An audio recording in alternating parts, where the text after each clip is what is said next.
Hello friends, welcome to Sweety Foodie channel. இன்றைக்கி நம்ம சேனலில் வெறும் 10 ரூபா பிஸ்கெட் பேக்கெட்டை வச்சு ரொம்ப டேஸ்டியான பிஸ்கெட் புட்டிங் எப்படி பண்ணலான்னு தான் பார்க்க போகிறோம். அதுவும் வீட்டில் இருக்க பொருட்களை வச்சு ரொம்ப சுலபமாக பண்ணிடலாங்க.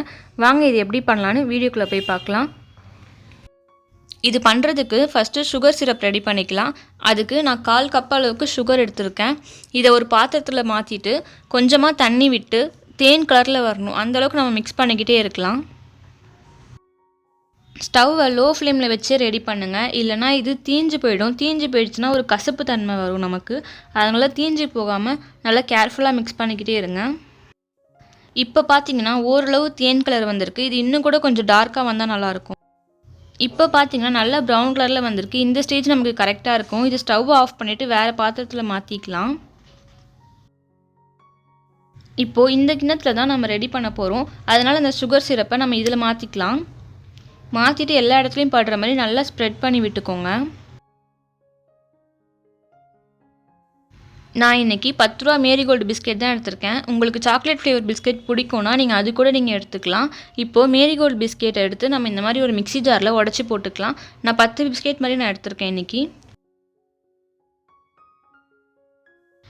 இப்போது இதில் நான் 1/4 கப் அளவுக்கு சுகர் ஆட் பண்ணிக்கிறேன். உங்களுக்கு சுகர் எவ்வளோ வேணுமோ நீங்கள் ஆட் பண்ணிக்கோங்க. கூடவே 4 ஏலக்காய் வாசனைக்காக ஆட் பண்ணிக்கிறேன். இப்போ இதை க்ளோஸ் பண்ணிவிட்டு நல்லா அரைச்சி எடுத்துக்கலாம். இப்போது ஒரு கிண்ணத்தில் 2 முட்டை உடச்சி ஊற்றிக்கலாம்.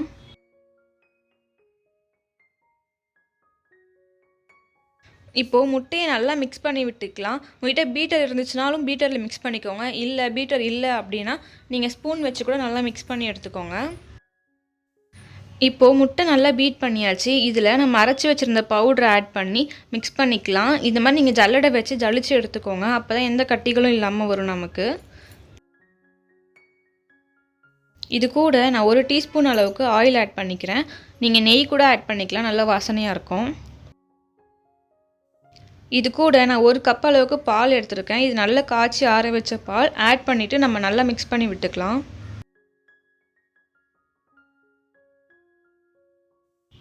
இப்போ இது ரெடி ஆகிடுச்சு. நம்ம ஆல்ரெடி சுகர் சிரப் ரெடி பண்ணி வச்சுருந்த கிண்ணத்துலேயே இதையும் ஆட் பண்ணிக்கலாம் நம்ம.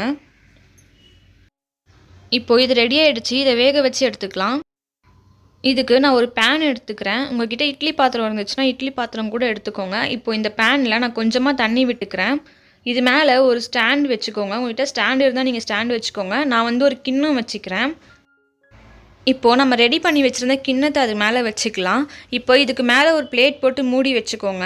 இப்போ நம்ம ஊற்றிருக்க தண்ணி அளவு பார்த்திங்கன்னா நம்ம வச்சுருக்க அந்த கிண்ணத்தை டச் பண்ணிகிட்டு இருக்க மாதிரி ஊற்றி வச்சுக்கோங்க. அப்போ தான் நமக்கு கரெக்டாக வெந்து வரும். இப்போ இதை ஃபுல்லாக க்ளோஸ் பண்ணிவிட்டு ஒரு 30 நிமிஷம் வேக வச்சு எடுத்துக்கோங்க. லோ ஃப்ளேம்லேயே வச்சுக்கோங்க.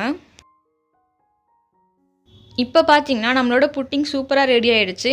இது நல்லா சூடு ஆறுனதுக்கப்புறமா அந்த கார்னர்லாம் கட் பண்ணி விட்டுட்டு நம்ம எடுத்து பார்க்கலாம். இப்போ பார்த்தீங்கன்னா நம்மளோட புட்டிங் எவ்வளோ சூப்பராக ரெடி ஆகிடுச்சு. பார்த்தீங்கன்னா நல்லா ஜூஸியாக அந்த சுகர் சிரப் கூட ரொம்ப டேஸ்டியாக வந்திருக்கு. இந்த வீடியோ உங்களுக்கு பிடிச்சிருக்குன்னு நினைக்கிறேன். கண்டிப்பாக இது நீங்கள் உங்கள் வீட்டில் ட்ரை பண்ணி பாருங்கள். உங்கள் வீட்டில் இருக்க குழந்தைங்க எல்லாருக்குமே இது ரொம்பவே பிடிக்கும் ஃப்ரெண்ட்ஸ். ஈவினிங் ஸ்நாக்ஸ் மாதிரி இது நீங்கள் உங்கள் குழந்தைங்களுக்கு கண்டிப்பாக இதை கொடுக்கலாம். ரொம்ப ஈஸியாகவும் நம்ம செஞ்சிடலாம் வீட்டில் இருக்க பொருட்களை வச்சியே. இப்போ பார்த்தீங்கன்னா கட் பண்ணும்போது அவ்வளோ ஸ்மூத்தாக இருக்குது ஃப்ரெண்ட்ஸ். கண்டிப்பாக இது உங்கள் வீட்டில் ட்ரை பண்ணி பாருங்கள். இந்த வீடியோ உங்களுக்கு பிடிச்சிருந்துச்சுன்னா லைக் பண்ணி ஷேர் பண்ணி சப்ஸ்கிரைப் பண்ணிக்கோங்க. கூடவே அந்த பெல் ஐக்கானே கிளிக் பண்ணி வச்சுக்கோங்க. அப்போ தான் நான் போடுற வீடியோஸ் எல்லாம் உங்களுக்கு கண்டினியூவாக வந்துக்கிட்டே இருக்கும். உங்கள் லவ் அண்ட் சப்போர்ட் எனக்கு கொடுத்துக்கிட்டே இருங்க. தேங்க்யூ ஃபார் வாட்சிங் ஃப்ரெண்ட்ஸ்.